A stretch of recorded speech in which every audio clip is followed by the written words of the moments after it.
The Tale of Princess Kaguya. Chapter 1. The Shining Stalk. Long ago, in the quiet forests near Mount Fuji, an old bamboo cutter named Taketori no Okina wandered as he always did, blade in hand, searching for bamboo to harvest. One dusky evening, he noticed a single stalk glowing faintly, as though it held moonlight inside. Curious, he cut it open, and gasped. Inside sat a tiny girl, no taller than his thumb, her skin glimmering like a firefly, her eyes soft and ancient. She was unlike any creature he'd seen. "Heaven has blessed me," he whispered, cradling her in his hat. He rushed home and he and his wife named her Kaguya, the radiant princess. From that moment on each bamboo stalk the old man cut spilled gold or gemstones. The family, once poor, became wealthy, but even all the treasure in the world paled next to the light in their daughter's smile. Chapter 2. The Moonflower Princess. Kaguya grew quickly into a young woman of such beauty that poets ran out of words and painters gave up trying to capture her face. Her hair flowed like ink, her laugh made blossoms bloom, and her eyes held the weight of stars. When she came of age, 5 noblemen from across the empire came to win her heart. But Kaguya did not care for riches or titles.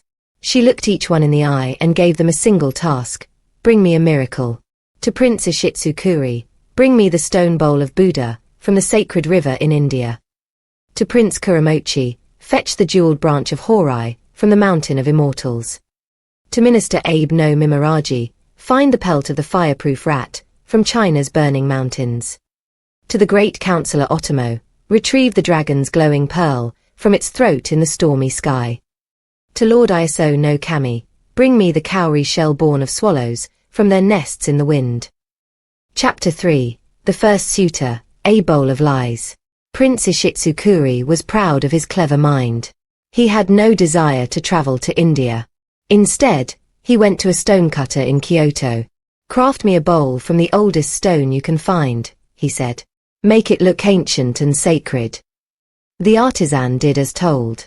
The prince scratched it up, smeared it with ash, and even prayed over it. 6 months later, he arrived at Kaguya home dressed in dusty robes. "I have walked deserts and crossed holy rivers," he said. "Here is the bowl of the Buddha himself." Kaguya took the bowl, ran a gentle finger along the edge, and then smiled. "This maker's mark here," she said, "belongs to a potter in Kyoto." Ishitsukuri blushed so hard he looked sunburned. "You dared to lie to a lady of the moon?" she asked softly. The prince fled without another word. Chapter 4. The Second Suitor, A Branch of Deceit. Prince Kuramochi was wealthy and ambitious. He hired 5 master craftsmen and locked them in a workshop with piles of silver, gold, and gems. "Make me a jeweled branch so beautiful it could fool the gods," he demanded. They worked day and night, carving delicate leaves and blossoms, stringing jewels like dew. After many months, the branch shimmered like a dream. Kuramochi returned and knelt before Kaguya. "I have found the island of Horai," he claimed. "I climbed the mountain of immortals and brought you this." Kaguya marveled at the branch's beauty, but then a knock came at the door. The craftsmen had followed him. "We never got paid," they said. "We made that branch in Kyoto." Kuramochi's lie shattered like glass. He bowed low and left in silence. Chapter 5. The Third Suitor, The Burning Truth.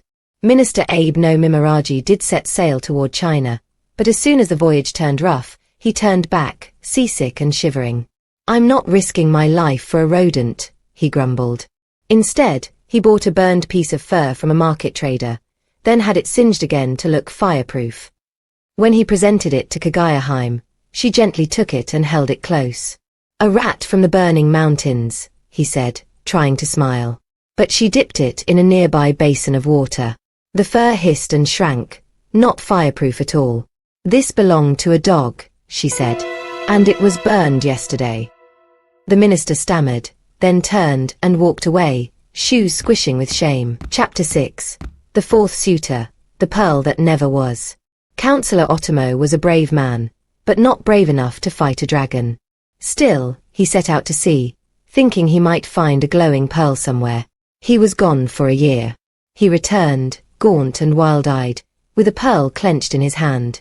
"The dragon's breath nearly ended me," he said. "But I won this from its throat."